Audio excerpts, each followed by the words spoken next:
Hello, welcome to yet another one of my Elder Scrolls Online house tours. This time it is my Coldharbour vampire lair, which I made for my Altmer vampire Talrania. This house is supposed to be accessed through a portal in my Marbrook house, which is for her too. I'll put a link to that down in the description if you want to see how you would, in my headcanon for RP, portal here if you were so permitted by Talrania.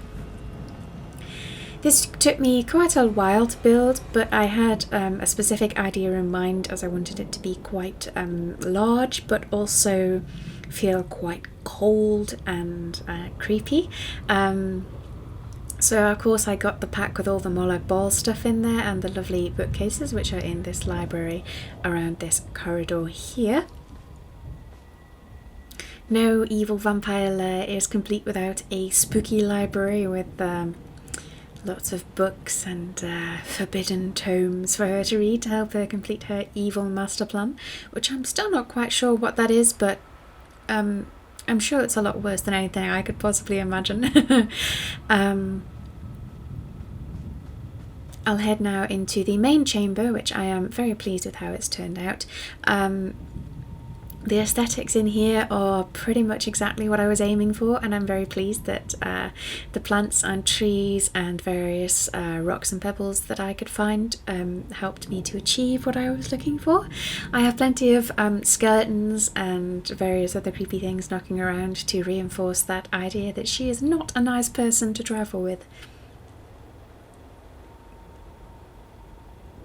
Here we have an altar to sacrifice well, at the moment it's a human heart, I think, to sacrifice anything to Molag Bal to appease him. Here you can see there are more bones, more skeletons, and this area here is intended to be sort of the area for a vampire council.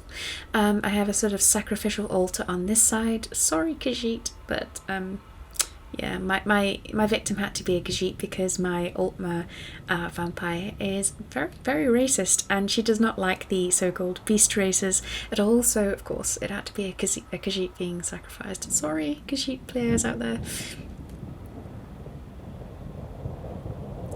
Now, this area here does kind of loop back around. The corridors from either side lead to here, but I will show you this first, and then I'll take you back to the other side of the loop. This here is her sort of sleeping chamber with basically just a very large creepy coffin in it. Nothing else in here at all, but I just thought it was worth showing you. And then now I will show you how the corridor loops back around to the main council chamber.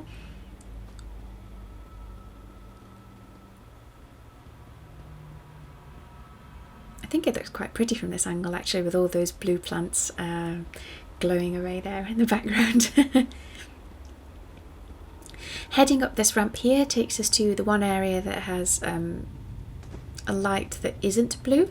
I wanted this to be kind of like a Dwemer sort of technological area where she's studying that kind of area of science to help with her endeavours, which I do worry about sometimes, but I wanted it to be quite aquatic themed, so I used one of those fountains there, and also those gorgeous huge coral pieces that were in one of the luxury vendor weeks. Around this corner here I have the entrance to, well, one of the entrances to, well, I guess you could describe it as her blood farm chamber, I suppose. That entrance there leads back to the main portal, but you'll understand that when I run back through later. I sort of carried on the Dwemer theme as it's supposed to be connected to her research further up, but it also adds to that kind of laboratory sort of evil intentions theme that I was going for. I made a table here out of one of those large metal plates, so that when she has her vampire council friends over, they can sit here and drink the blood that they have drained in the small blood farm around the corner, which I'll get to very soon. And then here is her laboratory where she's again further experimenting on poor victims. I really like to create sort of odds and ends, knickknacks kind of layouts like this, so I really enjoyed sort of setting up this lab. And then here we have the dispenser for the blood that is being harvested from poor victims.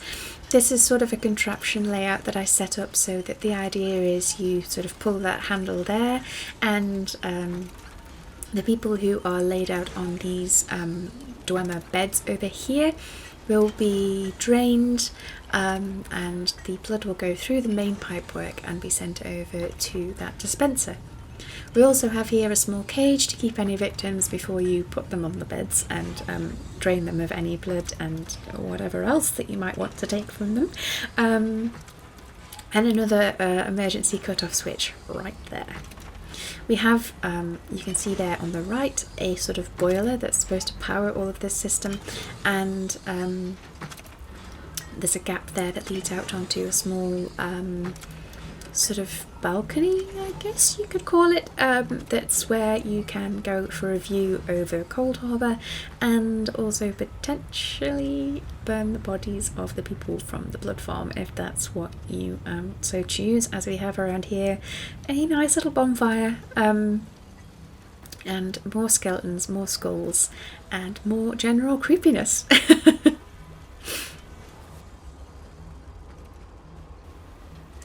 Okay, so that's basically the entire tour. I'm now going to take you back through the laboratory to the main entrance via the portal, just so that you can see how this all ties back around, as it is basically designed as a loop.